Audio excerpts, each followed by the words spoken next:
Is it a requirement that someone has done their own work first? Absolutely. Because as I shared, everyone has their own intuition, right? And if I am not in a centered state, if I am not holding myself accountable to what I preach, if I'm not practicing what I preach, it will be obvious to them. And if I am to do the work in helping people guide themselves to greater access to their spirit, that truthfulness will be more and more available to them. No matter how much I could possibly act, when they become more in tune with their intuition and in tune with their soul, their inspiration, then they will see me more truly for who I am, as well as everyone else.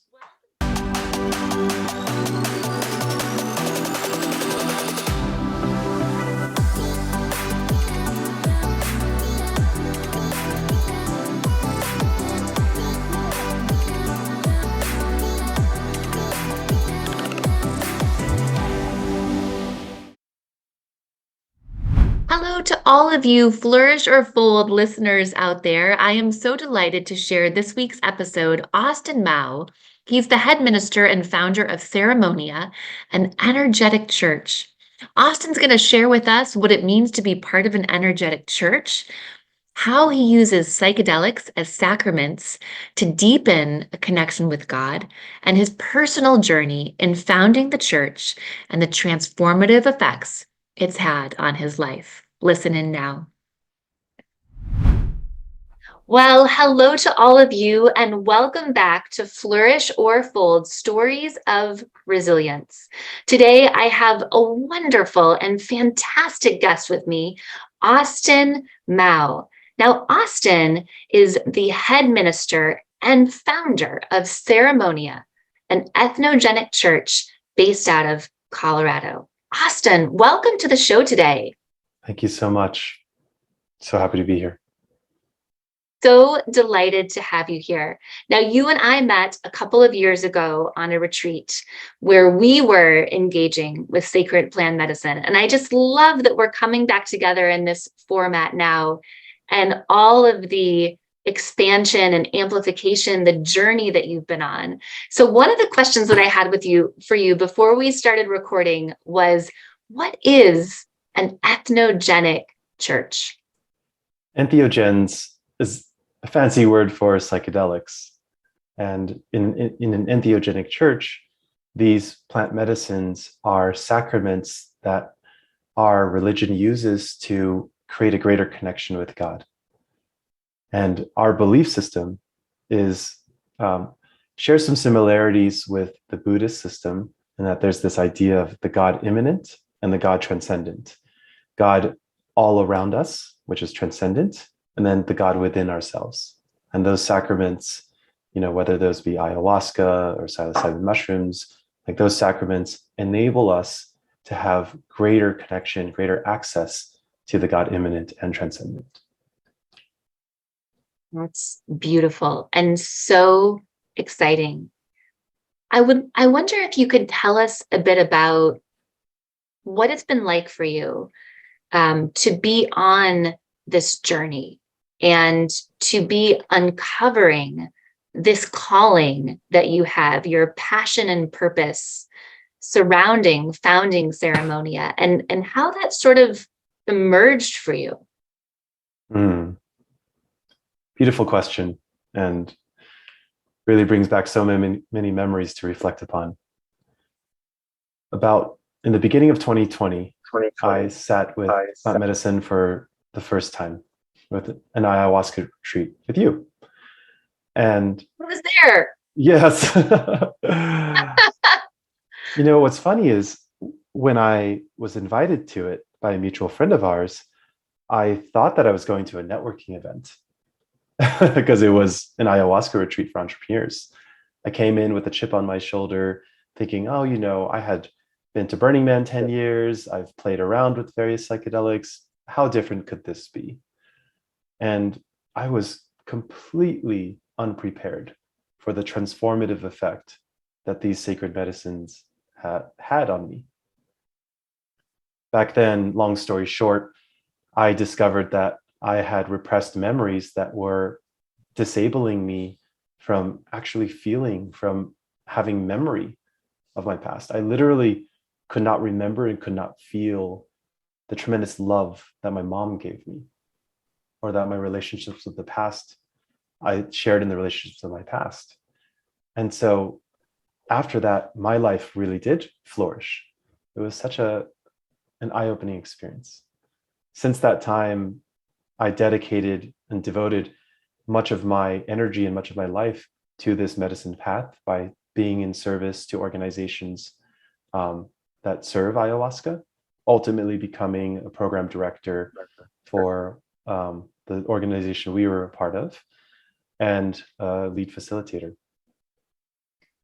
Now, the formation of this entheogenic church is yet another leap forward in my own personal journey. So much of my shadow is based in pridefulness.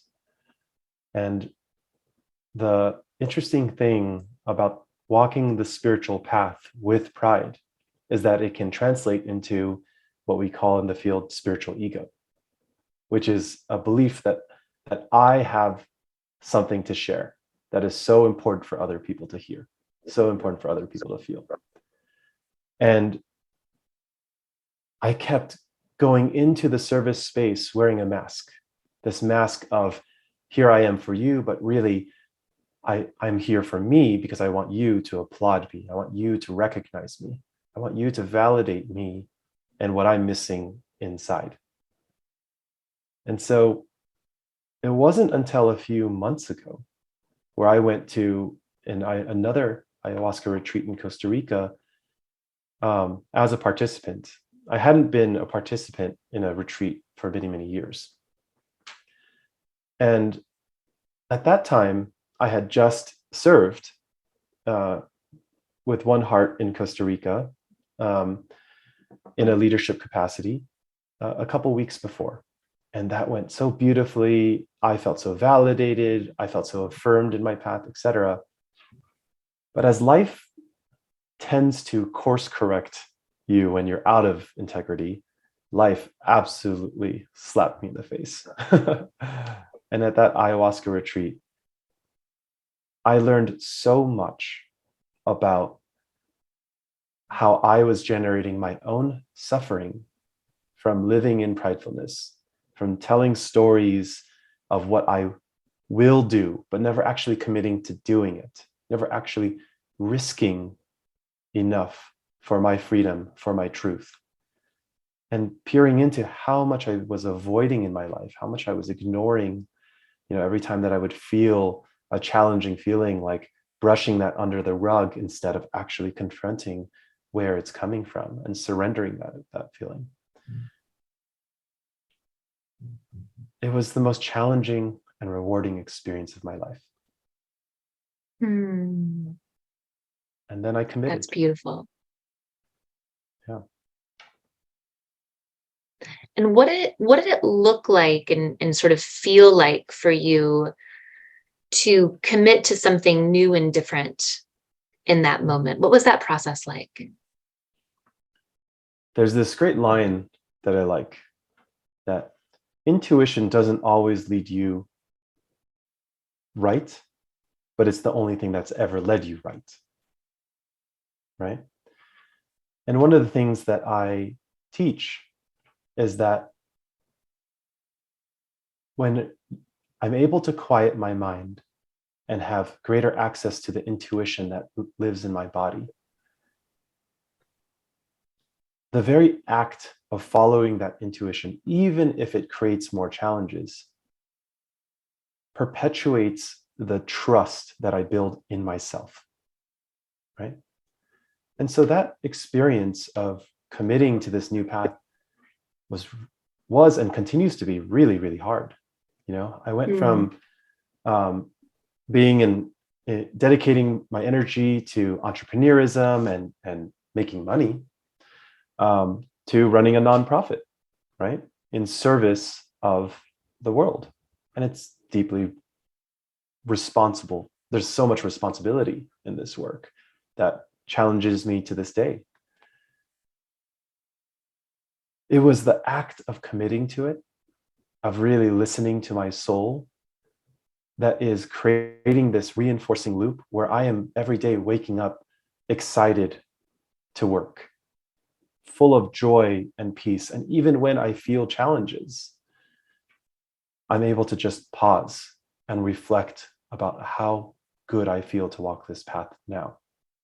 And it's all worth it because of that incredible, edifying feeling. Amazing.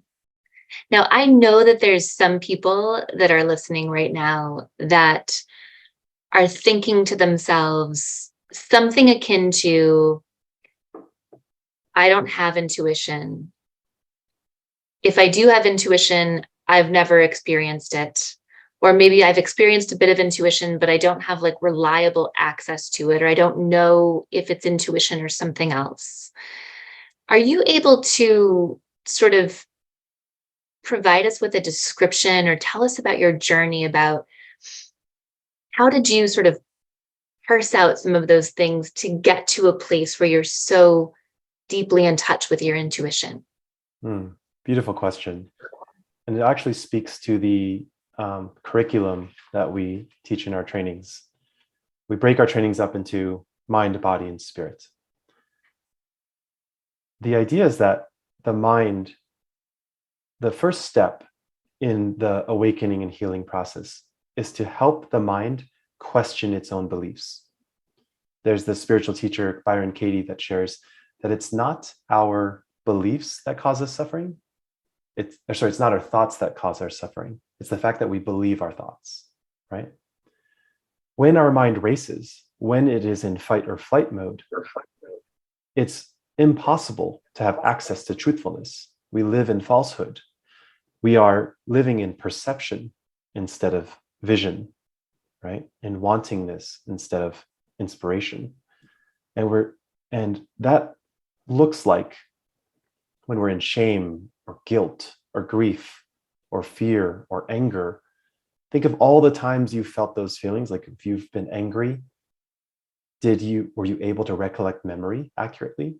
Was someone else that you were talking to?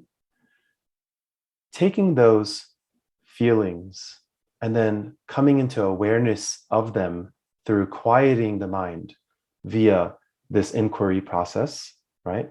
Or via meditation, allows us to have greater access to our bodies, right? Now, there's this phenomenal book that I'm sure many have heard about called The Body Keeps the Score, sharing this fairly accepted principle and really well-tested principle that when we suppress emotions and then ultimately repress emotions, they get stuck as energy in our bodies.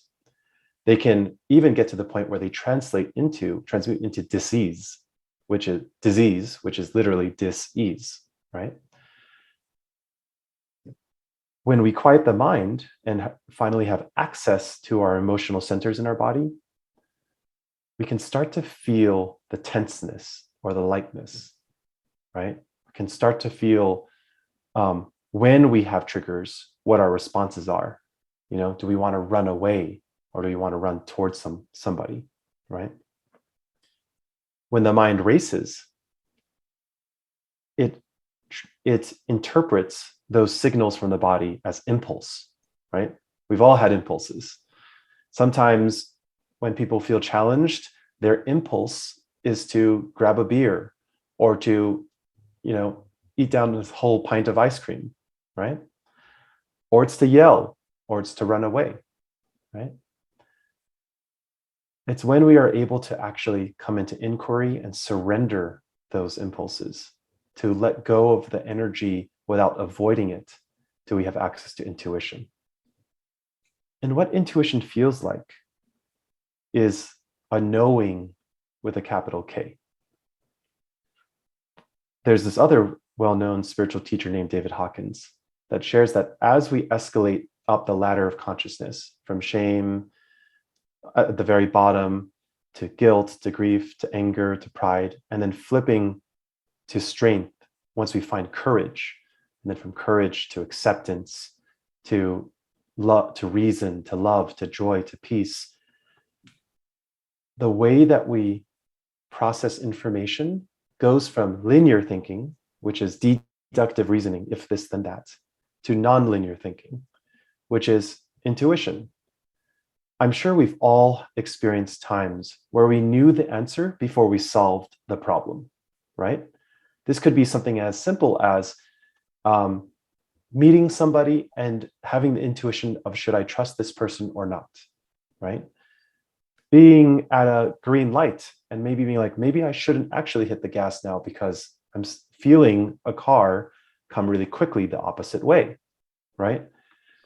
Or skiing down a mountain, when in those states of flow, almost being able to predict the future naturally, allowing your body to guide you on which way to turn, left and right. That intuition is accessible more and more once we quiet the mind more and more and pay attention and have awareness of the signals from our body. I love that. That's so powerful and such an accessible and also wise description. I think when people hear that, it's like, okay, that makes sense, right? And it's also about going on a journey and a willingness to go within and to do something different that doesn't lend itself to us blindly following our impulses. Yeah, the distinguishing between impulse and intuition is a paradox. And there's this guru named Guru Sridev that shares that living in paradox is one of the highest states of consciousness. Think of all the paradoxes that we experience in our lives, like all the suffering that we create for ourselves just so that we can go on these transformational retreats and heal. Making all this money so that we can pay for the thing to heal us. Right. There's paradoxes in every moment of our lives, and it's from this constant push-pull between the mind and the spirit.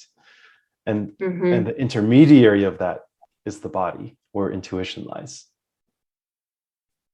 That's beautiful. Now, you've already talked a bit about your journey and some of the challenges that have emerged for you recently, as well as, when you sort of peaked, under that sort of rock of consciousness, that you found some things in your past that were really blocking or blunting your emotional experience of today. When you think about a significant challenge that has formed you into the person, the man that you are today, what would be a challenge for you that you found has just been tremendously formative in bringing you to this place?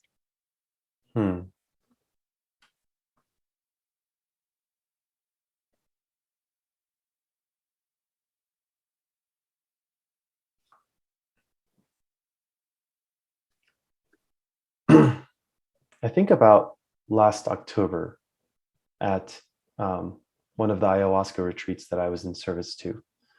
And this one took place in Mexico.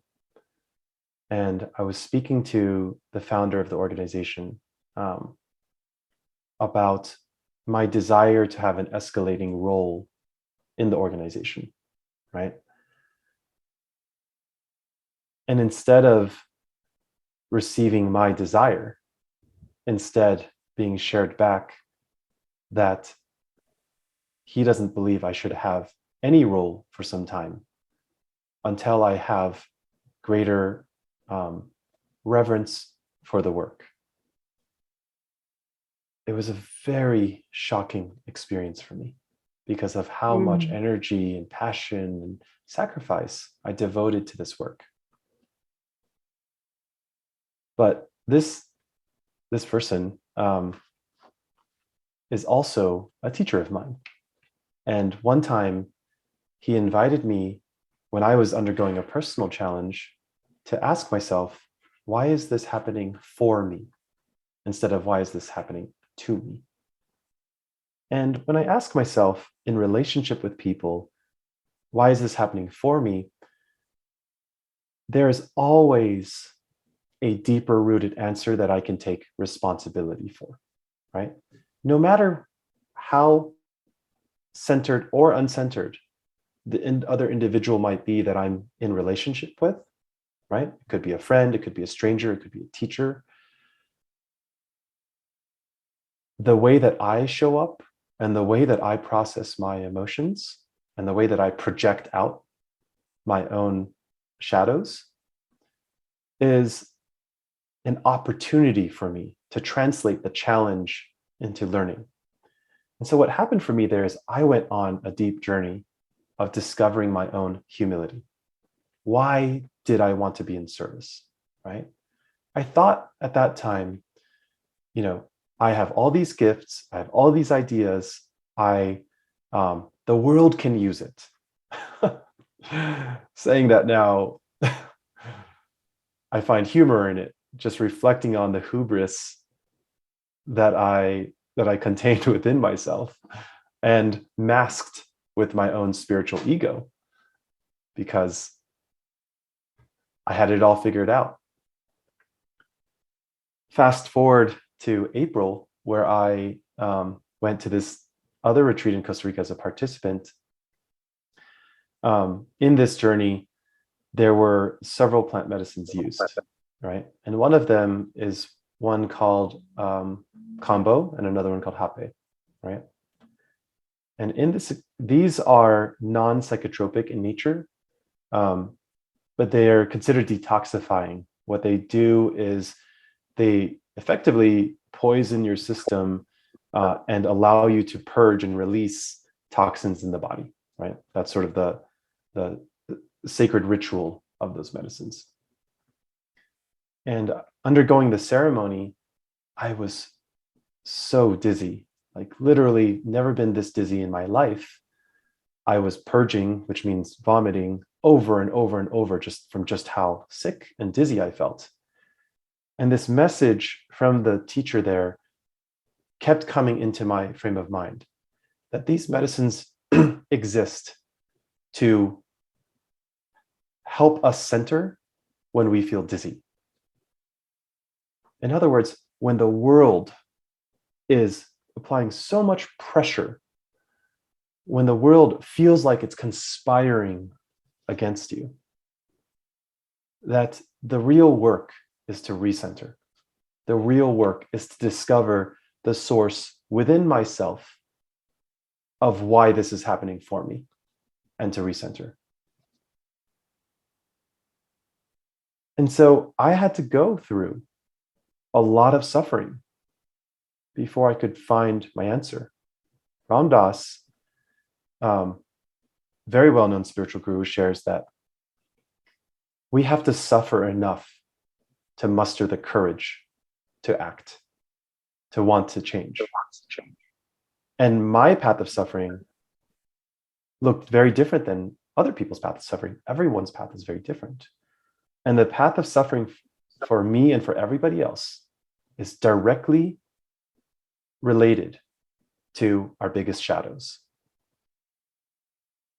In the Yoga Sutras, they have this concept of the 5 poisons, the 5 kleshas. And it says that the root of all suffering is ignorance. And so when I came into awareness of all the things I was ignoring in my life, all the things I was avoiding, avoidance through distraction, through addiction, through attraction,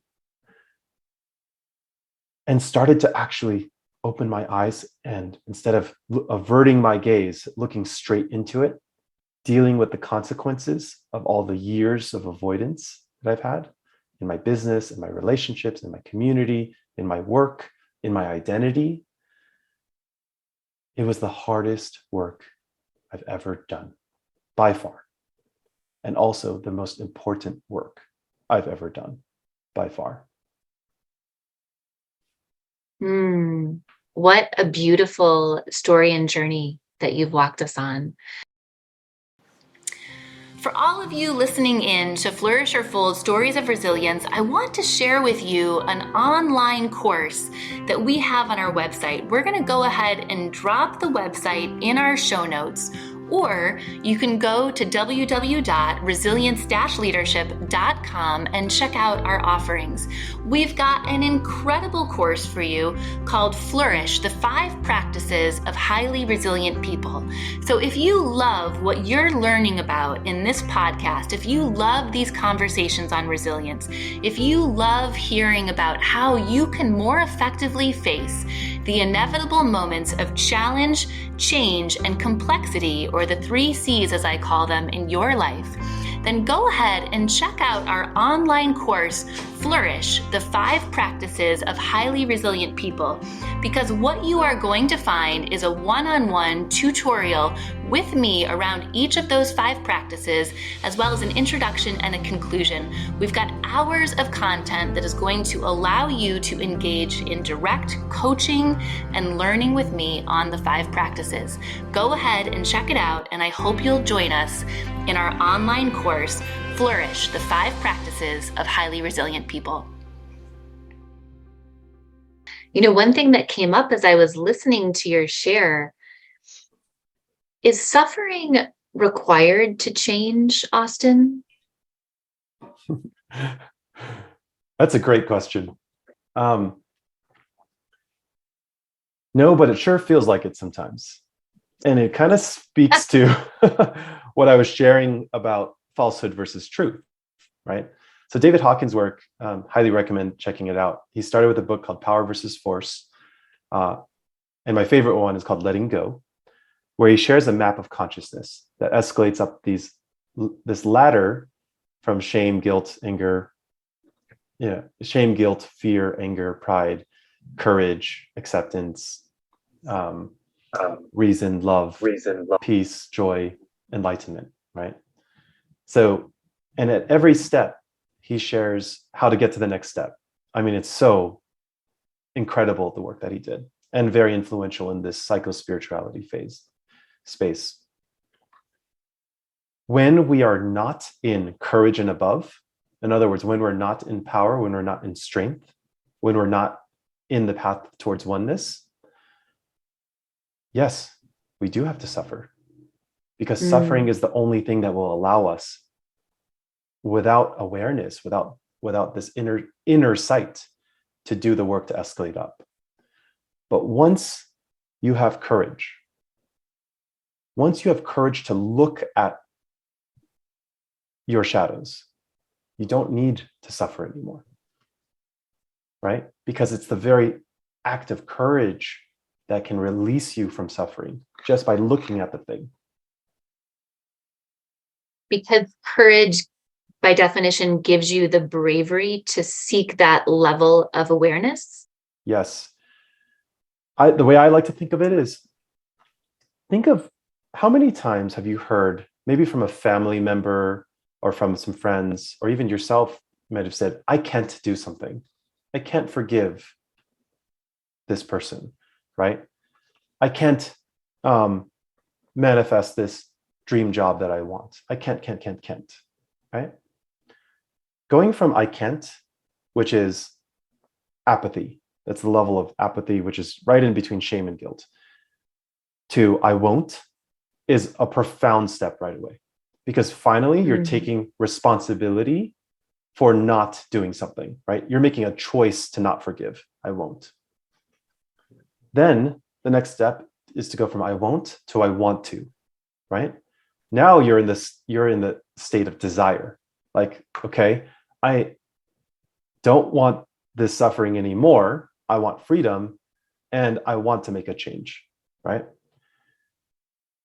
It's at the point where you say, I will, is when you're in courage, right? Like, I'm going to do this thing. I'm going to make a phone call and forgive this person that I haven't talked to in years and harbored these feelings towards, right? Not for that person, but for me to free myself from suffering. At that stage, it's very important to ask yourself, what are you willing to risk for freedom? Hmm. One of the most important questions I've ever been asked in my life. If the answer is not anything and everything, then you're doing yourself a disservice, you're living in some ignorance, and you're perpetuating your own suffering. Are you willing? What are you willing to risk for freedom? Yes. If you're in suffering, what are you willing to risk to get out of suffering? Are you willing to risk your marriage, your career, your status, your money, your safety net, your cars and your nice things? And if not, that's okay. That's life. And if you believe in karma and samsara, the cycle of death and rebirth, maybe your next life you'll be willing to risk more. Like,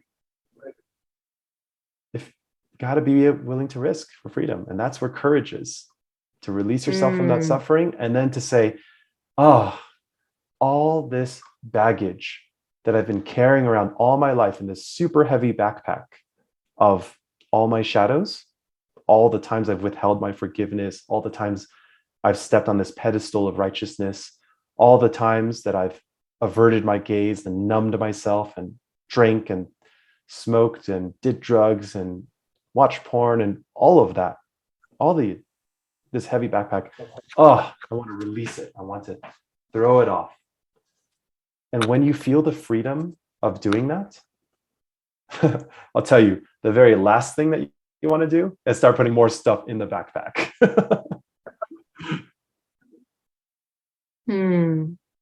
And I love that you brought up, sort of like a list of things, right, that we could be willing to risk: our status, our career, our marriage. And for you, I know that you've been on this tremendous journey of self-development and awareness and self-actualization. And you've also been married while you've been on this journey. And I wonder if you could speak to us about the process of going through such tremendous introspection and change in relationship. Great question. And I would love to share the difference that being willing to risk my marriage made for my marriage. I think that's worth saying again. the power, right? The difference that being willing to risk your marriage made for your marriage. Yes. I didn't understand until I found the courage to look at it, that my fear of losing my marriage kept me from speaking and expressing my truth. And instead, what I did is I suppressed my emotions. I suppressed my feelings. Now, feelings don't go away. When you suppress them, they get trapped in the body. And then they bleed out, depending on the emotions. For me, it was frustration, which is a form of anger, right? And when that got trapped in my body, it would bleed out as resentment and microaggressions, right? I would ask my wife, hey, did you walk the dog? Knowing full well that she hadn't, just so that I could make her feel guilty that she hadn't, right? And the thing about every human being is, even if we're not consciously aware of our intuition, we all have intuition. And her intuition was telling her that her husband is angry. Her husband is harboring resentment, even if I was saying it with a smile on my face, right? And when one person has an emotion in that place of shadow or weakness, we're all mirrors for each other. And I was projecting onto her, and she was projecting right back onto me, right? When I made the commitment to be willing to risk my marriage for freedom, I was able to finally start showing up in a truthful way. Now, in the beginning, that was very challenging. because first of all, I didn't really have the tools to navigate how to do it in a effective, to create effective, safe container, which is where I went on my own personal journey to learn many psychotherapeutic frameworks and techniques to have more effective communication, right? Something that we integrate into our retreats and into our coaching work in Ceremonia. So that itself created a lot of suffering, but that suffering was necessary. It was necessary for me to experience the consequence of the inertia of all the years where I was not living in my truth, right? There's another line that I really like that, when you're in movement, when your life is moving forward, you don't feel the speed of your life until you make a change in speed, right? That's when you feel the inertia. And if you're moving really, really up really quickly, if you're flying high really quickly and you make a change in speed, for a moment you feel weightless. And that feeling of weightlessness can be scary, right? Very scary. And that's what happened, for a few weeks to a few months. Like, it was a very scary time in my partnership. But because we both do the work, because my partner is just as committed as I am to doing her inner work and work for our partnership, we were able to arrive at a place of significantly more healthy partnership in sort of psychological terms, and a significantly more connected, rewarding, and deeper relationship in spiritual terms. Amazing. So incredible. I bet there's people wondering right now, can they wake someone else up? Can they bring someone else to consciousness if their partner isn't committed to doing the work at this time in the way that they feel that they are? What do we do, Austin, when we're in relationship with people in our lives who may not be, to borrow some of your words, going at the same speed or on the same trajectory? Another fantastic question. We've all seen the bumper sticker, WWJD, what would Jesus do, right? Have you ever been around an individual that you could just feel in your spirit that they had greater peacefulness, greater joy, greater love than everyone else out there, right? Like, than the norm, I'm talking to him right now. For me, this is one of the shamans that I've had the deep honor of serving with and sitting with. His name is Jesus, coincidentally. Just being around those people, their aura provides a level of relaxation that is ineffable, right? I say this because the answer to your question directly is yes, it's possible, but not the way that you think it would be. The only way to help other people awaken and grow is by doing it yourself, by being the living embodiment of change, of peace, of joy, of love. To be that embodiment of selfless service, one of the key steps, and this is spoken of over and over again in Hinduism, in the Bhagavad Gita, is to let go of desire. And so I would invite, the primary desire to let go of here is to change the other person. What we teach is that no matter what age you are, right? We've had people that came through our doors who are in their 70s, and we've had people come through our doors that are in their early 20s, right? Doesn't matter what age you are, if you haven't done this awakening and healing work, you're still driven by the inner child that is craving love. There are three directions that the body signals: the desire to receive love, the desire to give love, and the desire to run away from death, right? Nearly all human actions can be distilled down and reduced to those three things. So when we are standing in front of someone we love and care so deeply for, and we're like, oh, I just wish this person can feel what I feel. I just wish this person can get out of their anger, can get out of their grief, can get out of their depression, right? And I feel it's my duty to do that. Do you know what they feel? What their inner child feels? Their inner child feels, oh, I'm not enough. My husband or my wife or my son or my daughter doesn't believe that I'm happy or capable of happiness, doesn't believe that I'm loving or joyful or peaceful, is not accepting me for where I am now. And the only way to cure that inner child that's yearning for love and safety, is through the portal of acceptance, of fully accepting who they are right now, always.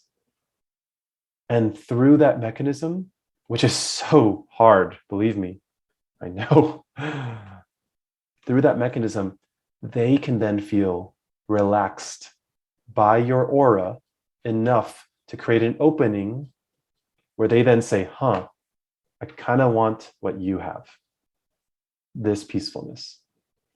How'd you get there? Beautiful. I wonder, Austin, you talked a lot about the process and the journey that you've been on of doing your own work, looking deeply within, trusting and listening to your intuition, being courageous enough to look at your own shadows. In order to lead others on their journeys of exploration, growth, development, expansion, is it a requirement that someone has done their own work first? Absolutely. Because as I shared, everyone has their own intuition, right? And if I am not in a centered state, if I am not holding myself accountable to what I preach, if I'm not practicing what I preach, it will be obvious to them. And if I am to do the work in helping people guide themselves to greater access to their spirit, that truthfulness will be more and more available to them. No matter how much I could possibly act, when they become more in tune with their intuition and in tune with their soul, their inspiration, then they will see me more truly for who I am, as well as everyone else, right? So it is of utmost importance that if somebody is stepping into a guiding role, that they are living that path. Amazing. And we're coming up, it's gone by so fast, but we're coming up on sort of the end of this time together in this episode. So I wonder, Austin, if you could tell us more about, for people who feel excited or interested that are in exploration, where can they find the work that you're doing with Ceremonia and with the Entheogenic Church? So we have a website at Ceremonia.Circle.org. And my personal website is at my name, AustinMao.com, where I share some of my writings and podcasts and whatnot. And then for Ceremonia, on the website, we share our beliefs, our retreat schedules, and some of the teachings that we have. Over the next few months, we'll also be open sourcing and sharing publicly all of the facilitation guides and the work that we're creating for Ceremonia that is in service of other kind of retreat operators and other people in this sacred plant medicine space to be able to use our information. Those are great resources to find out more, and would be really excited to hear from your listeners and field any kind of questions or interests that they might have. Amazing. I'm sure they will be very, very excited to. Well, this time with you has been absolutely amazing and tremendous. I took so many notes. I'm thinking about so many different perspectives that you shared with us. This, idea of getting to a point in our lives where we're ready to risk it all for freedom is just so powerful. And I'm so delighted to have you here as a guest today, and so excited and energized by the incredible work that you're doing in the world. Oh, thank you so much, Taryn. I'm so grateful to see your beautiful face and your smile, and these poignant questions, which I also know derive from your own heart and your own journey, because I see you really shining forth, being radiant, doing the work, and also in service to the rest of the world through podcasts like this. So I'm super grateful for you. Really hope that we can have you on one of our retreats. Got one coming at the end of September. Would love it if you could join. It would be my honor. Speak to you soon, Austin. Bye for now. Ciao, Taryn. Thank you so much for tuning into this episode with Austin Mao, the founder of Ceremonia. I love discussing intuition, body, mind, spirit connection, and the role of suffering in personal growth. I'm so glad that we got to emphasize the importance of courage and authenticity and personal growth in relationships. And I hope that you enjoyed this episode. I look forward to hearing from you, and if you haven't already, give this episode a 5-star rating if you feel aligned, and I'd love to hear your perspectives of our conversation. Until next time, this is Dr. Taryn Marie for Flourish or Fold. For all of you listening in to Flourish or Fold Stories of Resilience, I want to share with you an online course that we have on our website. We're going to go ahead and drop the website in our show notes, or you can go to www.resilience-leadership.com and check out our offerings. We've got an incredible course for you called Flourish, the 5 Practices of Highly Resilient People.